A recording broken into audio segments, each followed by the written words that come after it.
जम्बुमाले सुमालेश्च ददः भवनं ततः रश्मिकेदोश्च भवनं सूर्यस्त्रोस्तदैव च हरश्वकर्णस्य दंष्ट्रस्य रोमशस्य च रक्षसः युद्धोन्मत्तस्य मत्तस्य ध्वजग्रीवस्य रक्षसः विद्युच्छिहवस्य घोरस्य तथा हस्तिमुखस्य च करालस्य विशालस्य शोणिदाक्षस्य चैव हि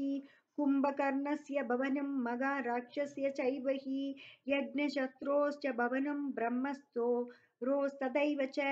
नरान्तकस्य कुम्भस्य निकुम्भस्य दुरात्मनः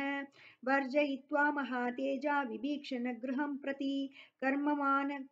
क्रमेणैव ददः हरिपुङ्गव देषु देषु महारेषु भवनेषु महायशा गृहवर्धिमता मृद्धिं तदाह स महाकपिः सर्वेषां समधिक्रम्य राक्षसेन्द्रस्य वीर्यवान् आससादादलक्ष्मीवान् रावणस्य निवेशनं ततस्तस्मिन् गृहे मुग्ये नानारत्नविभूषिते मेरुमन्त्रशङ्काशे सर्वमङ्गलशोभिते प्रदीप्तमग्निमुत्सृज्य लाङ्गूलाग्रे प्रतिष्ठितम् ननाद हनुमान् वीरो युगान्ते जलतो यथा